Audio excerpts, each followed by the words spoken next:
Following Paul Horsted around the Black Hills will remind anyone of just how beautiful the hills are and have always been. Looking over Paul's shoulder, you begin to see, once again, just how much is out there, both in terms of beauty and of history. But even considering all that, Paul picks his pictures carefully. Sometimes just didn't know what would work well until you get to the location. You really could be surprised. One scene that was not a surprise was this one. This is Spearfish Falls near Savoy. For 90 years, it had disappeared. Its water diverted by Homestake Mining Company for a power plant. But a few years ago, the plant was shut down and the water returned to its original course. For those of us who think there aren't enough waterfalls in the world, the return of Spearfish Falls is a bit of magic. And Paul includes a visit to Spearfish Falls in his book. He also went back to Mount Rushmore, of course. You can't do a book of historical photographs on the Black Hills without Mount Rushmore. That old construction road is now the Avenue of Flags, by the way.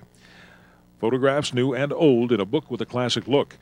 But interestingly, Paul's new book, The Black Hills Yesterday and Today, is done entirely with digital cameras and computers. It lets you do things that wouldn't have been possible. I don't think we could have done this book, 15 years ago. Now, all of this was possible because of Paul's close association with an expert on computer graphics, design, and layout. She did the design of the book. A lot of people tell me how beautiful the book looks, and of course that's her work. Her name is Camille Reiner, and she and Paul decided they wanted a look that people would immediately feel comfortable with. So we went with the idea of something that maybe somebody had actually put together as a scrapbook, and we wanted the dog-eared edges and the stains and the scuff marks and the actual history in the objects to actually be there. I think I forgot to mention that Camille Reiner is married to Paul Horsted. The finished design ended up as hundreds of digital files on computer discs. They were sent to Korea for printing.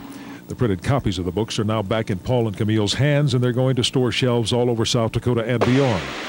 Paul says he's not through publishing books dealing with Black Hills history and photography. Many of us hope he's not. Al Van Zee, Fox 7 News.